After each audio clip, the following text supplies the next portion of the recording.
Selamat pagi anak-anak semuanya. Ya, semua sehat?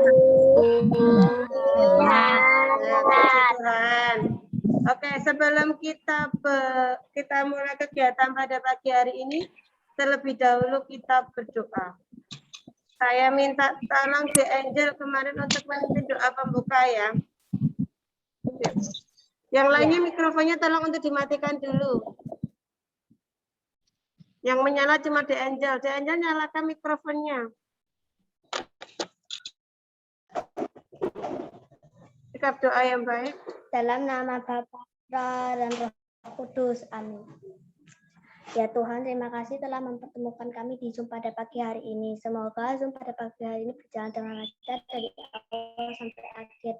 Amin. Bapa kami yang ada di surga, dimuliakanlah namamu, datanglah kerajaan, jadilah kehendakmu di dalam surga. Ya kami sedih pada hari ini dan ampunilah kami kemampuan dan mengampuni yang bersalah adalah percobaan, tetapi bebaskanlah jahat. Amin. Santo Petrus Kanisius, doakanlah kami. Amin. Dalam Bapa, Putra, dan Roh Kudus. Amin. Oke, selamat pagi semuanya ya. Kita foto terlebih dahulu yuk. Wajahnya tolong untuk dikeluarkan dulu.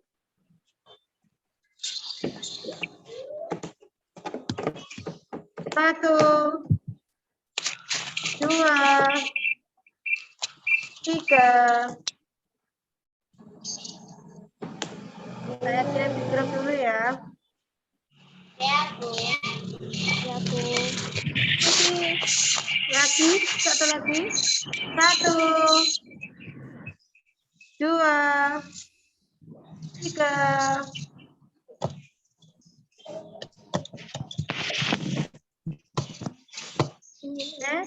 Ada dibuka buku paket tema halaman 80.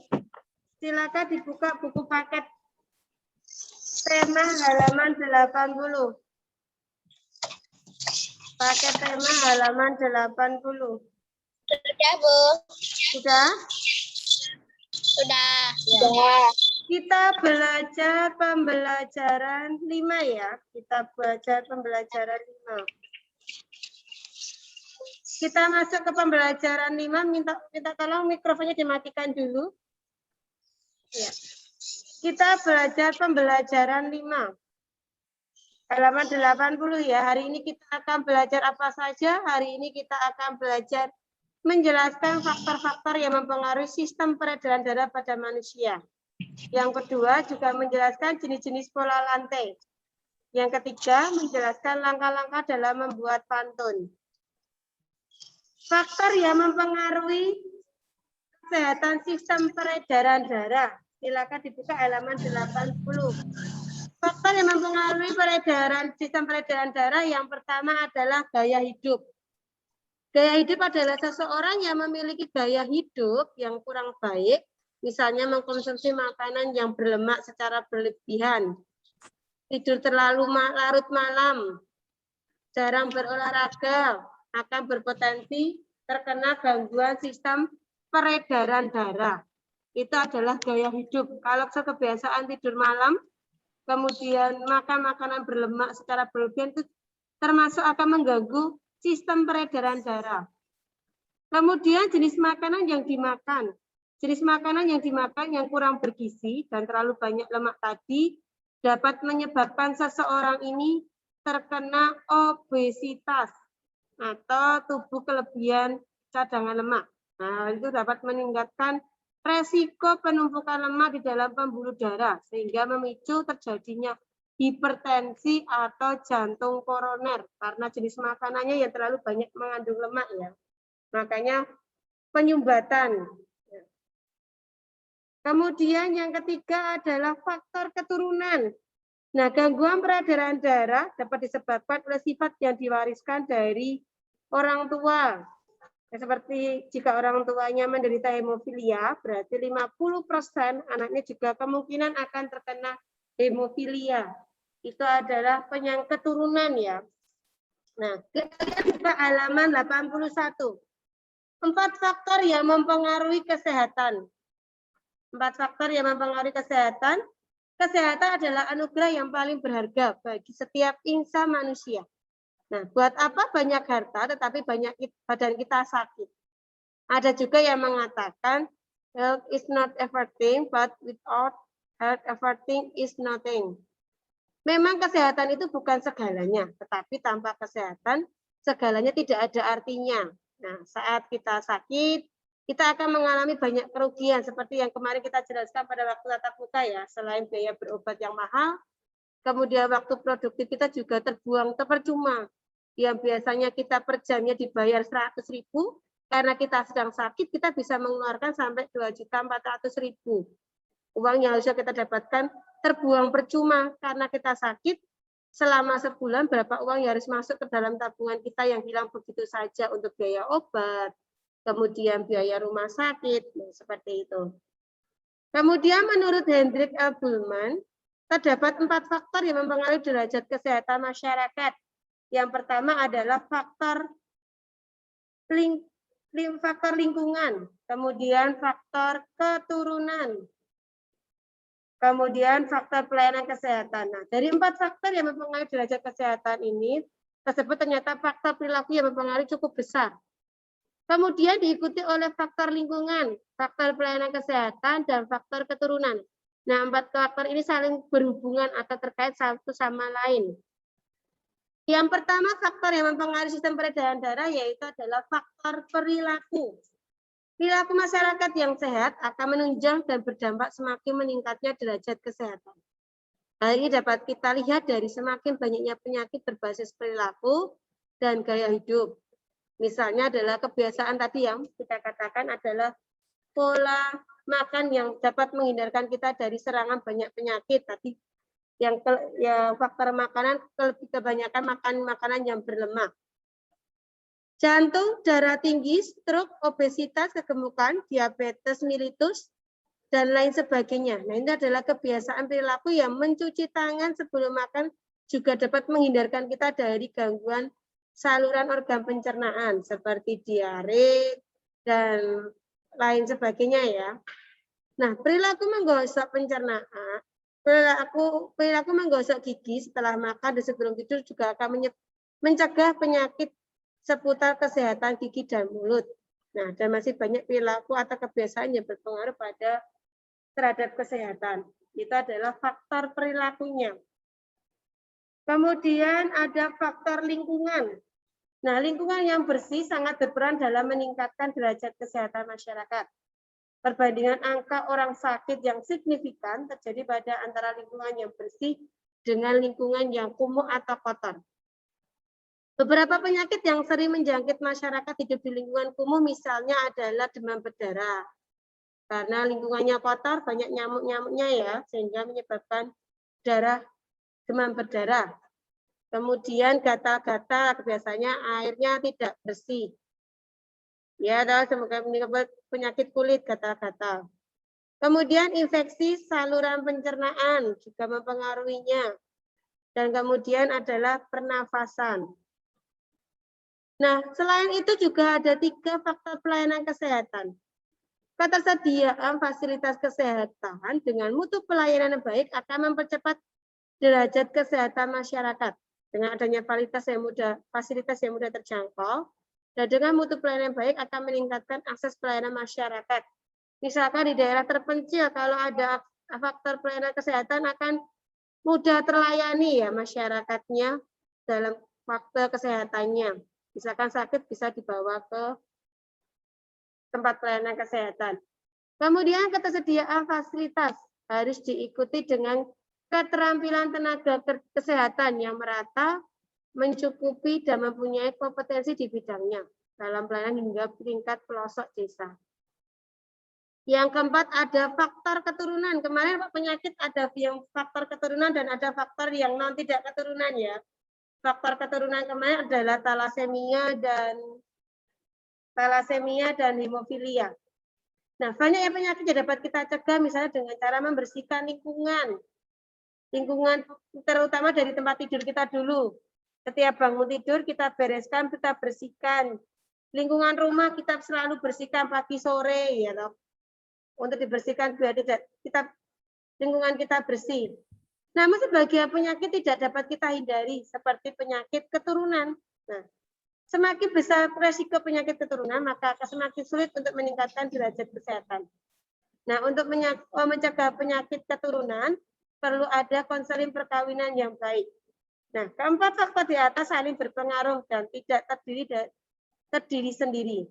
Nah, oleh karena itu, upaya pembangunan secara kesehatan harus dilaksanakan secara kesinambungan dan secara simultan. Nah, upaya dilaksanakan harus komprehensif, mencakup upaya preventif, promotif, kuratif, dan rehabilitatif. Nah, pemerintah sebagai pembuat regulasi harus berperan aktif dalam pembangunan sarana kesehatan, serta pelaksanaan kesehatan secara menyeluruh. Ini adalah 4 faktor ya. Yang pertama tadi faktor perilaku, yang kedua faktor lingkungan, yang ketiga adalah faktor pelayanan kesehatan, yang keempat adalah faktor keturunan. Nah, jenis pola lantai. Pola lantai itu apa? Garis yang dilalui oleh penari saat memeragakan gerak tari. Nah, pola lantai itu ada 2, pola lantai lengkung dan pola lantai lurus. Contohnya pola lantai lurus itu ada ini, pola lantai lurus yang ke samping itu disebut dengan horizontal apa vertikal ya? Ada yang masih ingat pola lantai yang ke samping itu horizontal atau vertikal? Yo, ada yang masih ingat dah? Pola lantai yang ke samping. Ada yang masih ingat pola lantai yang ke samping? Itu namanya vertikal apa horizontal? Kalau pola lantai yang ke samping. Ada yang bisa menjawab? Vertikal, Bu. Pola lantai yang ke samping, siapa yang menjawab tadi? Jingga. Oh, jingga. Pola lantai yang ke samping itu adalah horizontal. Ini adalah horizontal yang ke samping itu. Kemudian kalau yang dari lurus ke depan itu adalah vertikal. Vertikal. Ini vertikal. Ini vertikal. Kemudian ini diagonal dari ujung sudut depan kanan ke sudut kiri. Sudut kiri depan ke sudut kanan belakang. Dari sudut depan kanan ke sudut kiri belakang. Kemudian ada pola zigzag yang bentuknya seperti Z. Ini adalah zigzag. Kemudian ini adalah termasuk pola lantai, ini yang pola lantai lurus ya. Pola lantai horizontal, vertikal, diagonal, zigzag, ini adalah pola lantai lurus. Nah, kalau pola lantai melengkung ada lingkaran, ada pola lantai lengkung ke belakang, kemudian ada pola lantai lengkung yang ke depan setengah lingkaran. Ini adalah pola lantai lengkung. Nah, kita amati perhatikan gambar ini. Ini adalah pola lantainya. Kalau ke samping tadi pola lantainya apa ya? Kalau horizontal. Horizontal. Horizontal. Berarti gambar 1 itu pola lantai apa? Horizontal. Diagonalnya, betul. Kalau pola lantai yang nomor 2 itu? Zigzag. Zigzag. Pola lantai Zigzag. Kalau yang nomor 3? Pola lantai Lingkaran. lingkaran, betul. Kemudian yang properti yang digunakan dalam tarian itu apa? Kipas. Ya, kipas. Properti kemarin itu apa ya? Properti itu apa? Yang digunakan untuk menari.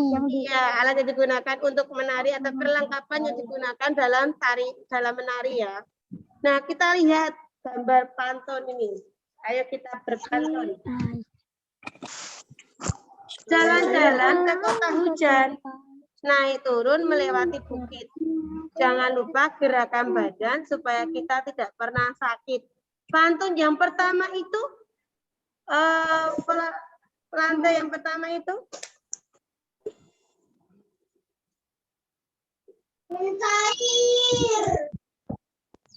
Ya, pola lantai yang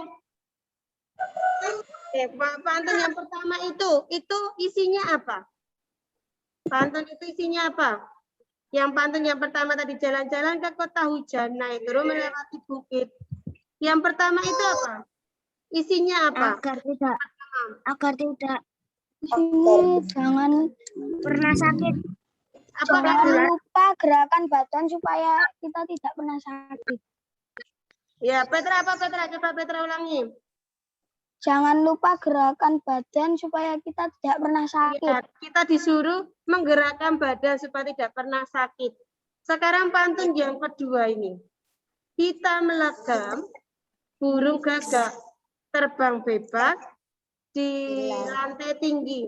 Okelah kawan, ayo bergerak. Bersepatu roda sesuka hati. Di situ apa itu? Pantun yang kedua menjawab apa itu?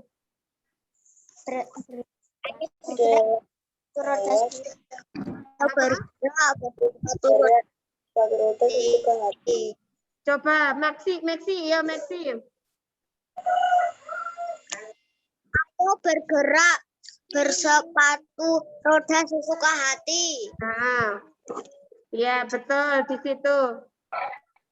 Sekarang kita cara membuat pantun yang pertama adalah mengikuti langkah-langkah dalam membuat pantun. Yang pertama adalah menentukan apa? Menentukan Tema pantun. Yang kedua tentukan jenis pantun. Ada pantun teka-teki, pantun anak, pantun dewasa, pantun nasihat. Nah, kemudian buatlah bagian isi pantun terlebih dahulu. Setelah membuat bagian isi, baru membuat sampiran. Ya, itu langkah dalam membuat pantun. Nah, ini. Coba saya minta tolong untuk membacakan sekarang tanggal 12. Nomor 12 bacakan pantun yang pertama. Kapal Ya, yang pertama. Mikrofonnya dinyalakan dulu, Christine. Ya, yuk. Kapal terkembang layarnya. Di pulau itu kita akan berlabuh. Tetaplah semangat dan gembira. Esok pasti kau lekas sembuh. Iya. Naik kapal terbang layarnya. Di pulau itu kita akan berlabuh. Tetaplah semangat dan gembira. Esok pasti kau lekas sembuh. Pantun yang pertama ini isinya apa ya? Kesehatan. Iya, kesehatan. Agar kita tetap harus bersemangat dan ceria ya, agar lekas sembuh. Pantun yang kedua, saya minta untuk membacakan Daud. Jalan-jalan sama teman di bukit layang-layang. Kami berdoa kepada Tuhan. Ya. Oke, isi pantun yang kedua ini apa ya? Isi pantun yang kedua ini. Siapa yang tahu isi pantun yang kedua ini? Yaitu ya, Lekas sembuh. agar yang sakit lekas sembuh ya, lekas segera pulang. Ini adalah pantunnya. Nah, sekarang yang sudah kita pahami tadi, kita mempelajari faktor-faktor yang mempengaruhi kesehatan organ peredaran darah.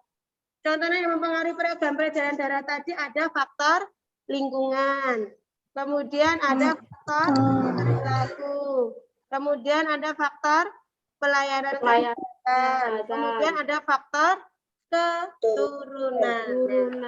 Nah, menarik dengan memperhatikan pola lantai. Contoh pola lantai tadi ada dua pola lantai lurus dan pola lantai lengkung. Ada apa saja pola lantai tadi? Yang pertama, Zigzag. ada pola lantai yang pertama ada apa? Horizontal. Terus vertikal. Kemudian diagonal. Betul. Terus zigzag. Terus yang terakhir lingkaran. Isi pantun itu berapa dan keberapa ya? Isi pantun itu di baris keberapa? 3 dan 4. Iya, 3 3 dan 4. Kalau baris 1 dan 2 yaitu apa? Sampiran. Sampiran. Betul. Ini kita sudahkah kalian menjaga sistem peredaran darahku dengan baik? Apakah aku sudah bisa membuat pantun? Nah, aksinya Sudah. adalah olahraga teratur dan makan makanan yang bergizi dengan menjaga peredaran darah. Yaitu adalah dengan makan makanan yang bergizi, ya makan sayur, ya makan sayur dan buah, ya toh. Buah-buahan. Oke, lanjutkan yang pembelajaran berikutnya ya. Kita masuk ke pembelajaran berikutnya. Silakan dibuka di pembelajaran halaman 87. 87. 8. Iya, 87. Aduh. Ya. Kita belajar tentang di sini pembelajaran 6. Sudah kelihatan?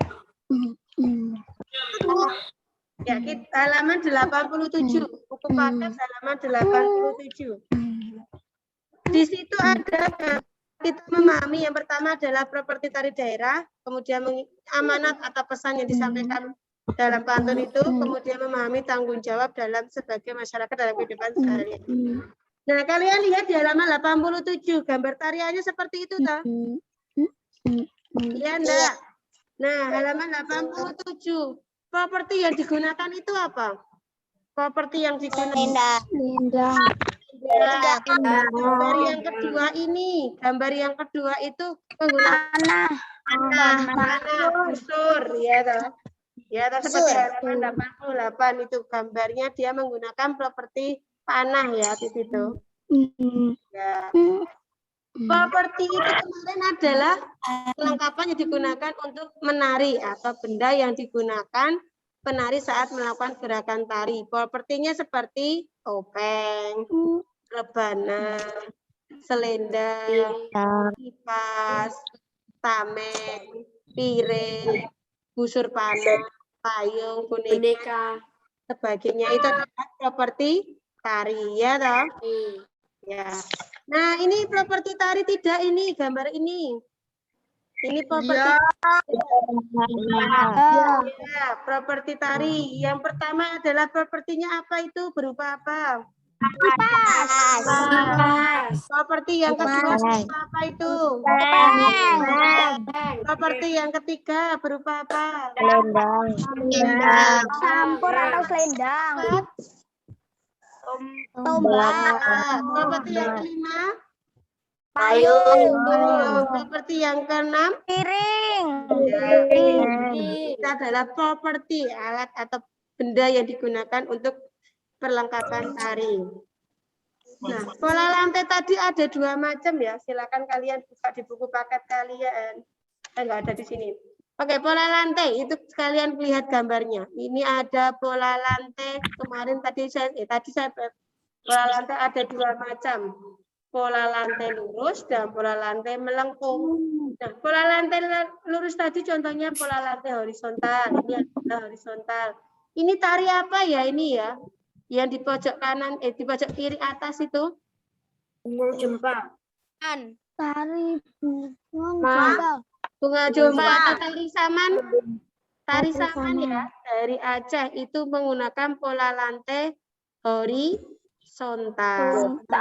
Nah, kemudian ada vertikal, itu adalah pola lantai lurus, ada zigzag, dan ada segi 4, ada diagonal. Ya. Kalau yang tari sebelah kanannya tari horizontal itu yang tari saman itu tari apa? Ini. Tari apa? Ini tari sekapur siri. Dari mana? Bengkulu ya ini ya. Ini pola lantai melengkung ya, lengkungan ke depan. Ini lengkungan ke depan ini. Tari sekapur siri. Kalau ini yang bawah ini, yang bawahnya tari saman. Ini tari apa, yo? Ini tari apa? Tari piring? Iya. Tari pandai dari mana? Tari. Betul. Ini adalah pola lurus atau pola melengkung ya? Pola lantai lurus atau pola lantai melengkung? Melengkung. Iya, ini pola lantai melengkung. Kemudian ini ada tari piring, sebelah kanannya tari pendek dari Sumatera, ya toh. Nah, itu pola lantainya lurus ya. Lurus ya, itu ada segi 4. Berkotak persegi kayak panjang. Ini adalah pola lantai segi 4. Jelas kelihatan ya. Nah, pola lantai lengkung, ada pola lantai melengkung ke bawah, ada pola lantai yang melengkung ke atas. Ada angka 8. Kemudian ada pola lantai melingkar, itu adalah pola lantai lengkung. Nah, kalian lihat gambar kalian di buku paket kalian di halaman 87 dan 88. Itu pola lantai yang halaman 88 ini tarinya pembentuk pola diagonal. Ya, dari sudut kanan, sudut kiri depan sampai sudut kanan belakang. Sudut kanan depan ke sudut kanan ke kiri belakang. Itu adalah diagonal. Kemudian ada pola lantai horizontal. Ya, yang lurus ke samping kanan dan ke samping kiri. Itu adalah horizontal. Nah, kita lihat di situ di halaman 88. Halaman 88. Siti dan teman-teman sepakat pada acara pentas seni akan mementas tarian dengan properti. Lina dan Dayu yang akan menari, ada 3 anak lain yang akan menyanyi untuk mengiringi tarian. Mereka akan bersama-sama menyiapkan acara pentas tersebut. Nah, setiap anak harus bertanggung jawab atas tugas yang mereka sepakati. Sebagai contoh, Siti, Lina, Dayu akan bertanggung jawab menyiapkan busana tari yang akan digunakan. Udi dan Edo bertanggung jawab atas kebersihan tempat untuk berlatih tari. Nah, di sini gambarnya. Ini gambar apa tah ini? Gambar apa ini? Ya, membersihkan halaman ya. Si Dayu menari-nari. Jangan lupa pakai selendang. Wajah dia berseri-seri karena kamu selalu berdendang. Ini pantun. Pantun yang kedua adalah Bu Ratna pergi belanja. Ke pasar beli kain katun. Siti selalu bisa saja menyapu sambil berpantun. Ini adalah 2 pantun ya. Nah, ada 2 pantun. Nah, pantun nasihat, pantun yang berisi apa kemarin ya? Pantun nasihat, pantun yang berisi apa? Nasihat. Iya, pantun nasihat. Nah, jalan-jalan ke kota Bandung. Jangan lupa mengisi saku. Kalau kamu sedang bingung, jangan lupa membaca buku. Ini pantun ini bersaja apa ini? Pantun ini bersaja apa? Satu bait terdiri dari berapa ini? Berapa baris? 4 baris. Baris yang pertama ada berapa suku kata? 1 sampai 12. Ada berapa suku kata? 9. Kita cek ya. Jalan-jalan ke kota Bandung. 9 betul? Betul. Sekarang baris yang kedua ada berapa suku kata? Jangan lupa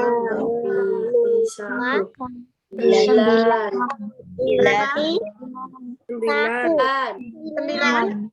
Kita cek. Jangan lupa mengisi saku. Ya, betul 9. Baris yang ketiga berapa suku kata itu? 4.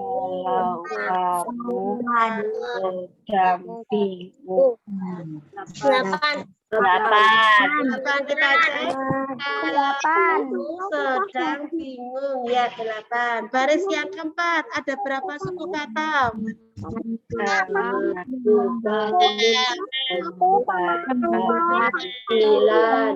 Berapa? Kita cek. Jangan lupa membaca buku. Ya, 9. Kemudian baris yang ke-1 dan 2 disebut Sampiran. Sampiran. Yang ketiga dan keempat berupa isi. Isinya apa? Itu? Isinya apa? Isinya apa? Kalau bingung jangan lupa membaca. Iya, kalau kamu bingung, jangan lupa membaca buku. Pantun kemarin dibagi menjadi berdasarkan usia menjadi 3. Pantun anak berisi apa Pak? Kemarin? Sukacita. Sukacita. Pantun remaja berisi Cintaan atau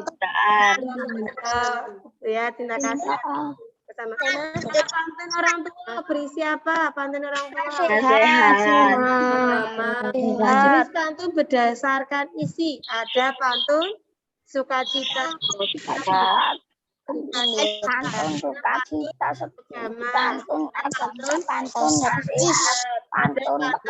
pantun jenaka. Ada pantun jenaka. Pantun teka-teki pantun yang isinya apa? Nek teka-teki pantunnya isinya apa? Tanya jawab. Tanya jawab. Kalau pantun jenaka isinya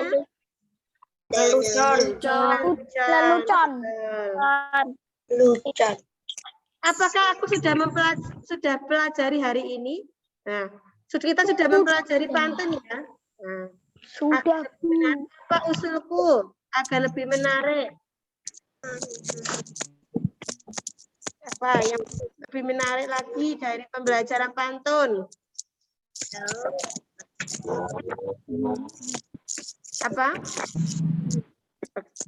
Ya, berarti harus lebih berlatihan lagi ya untuk membuat pantun. Iya, Bu. Untuk hari ini untuk temanya di sini. Terus untuk matematika nanti ada tugas. Untuk matematika ada tugas ini. Kemudian untuk tugas tema silakan kita LKS-nya dulu tema 4. Tugas LKS hari ini halaman 46. Halaman 46 sampai 52. Apa, Bu? Yang ganda. 46 sampai 52. dulu sih. Ya. Aku yang matematika agak bingung, Ibu. Yang mana? Yang PR kemarin. PR kemarin ini yang mana? Yang mana? Yang mana? Yang Romawi 1 nomor 8 sama 9. Saya bentar ambil buku paketnya dulu. Bentar. Oh ya.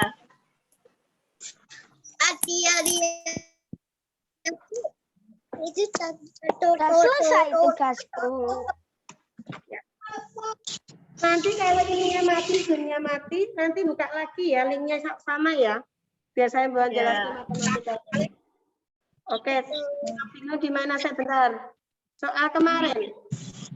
Iya, Bu. Ya. Ini. Itu 53. Saya dulu ya, lekatnya tak ganti putih dulu. Oke, saya yang nomor berapa tadi aja? Nomor 8 sama 9, Bu. 8 nomor 9. Kemarin PR-nya halaman 50. Pada gampang 8. 8 dan 9. Yang nomor 9, Deng, Bu. Nomor 9. Oke, nomor 9. Kemarin yang sudah diketahui adalah waktunya. Enggak ya, ngelok ya. Ya, 15 menit. Di sini ya, diubah dulu ke dalam jam. Berarti 15 menit dikali berapa ini? 1/60. 1/60. Oke. 1/60. 11 kali 1 berarti berapa? Ini 15 per 60 ya. Ya, sama-sama di 11. Ini 1, ini 4. Berarti 1/4 jam.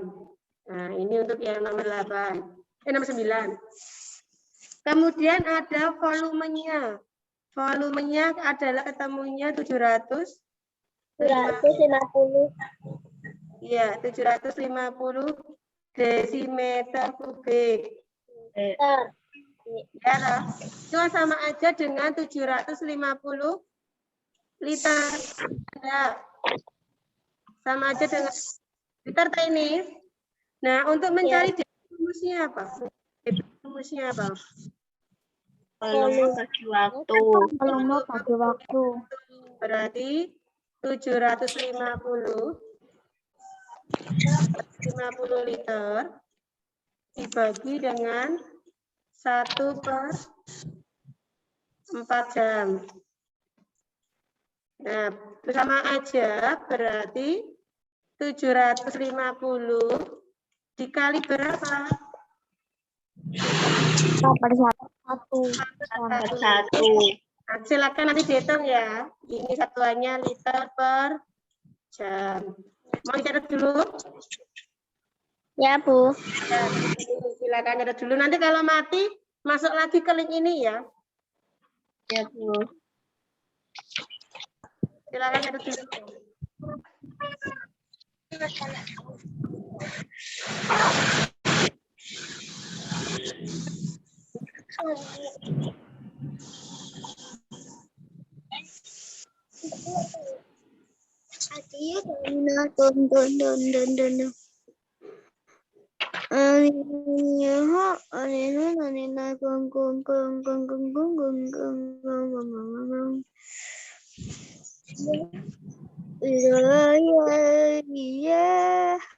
Siapa yang nyanyi nih?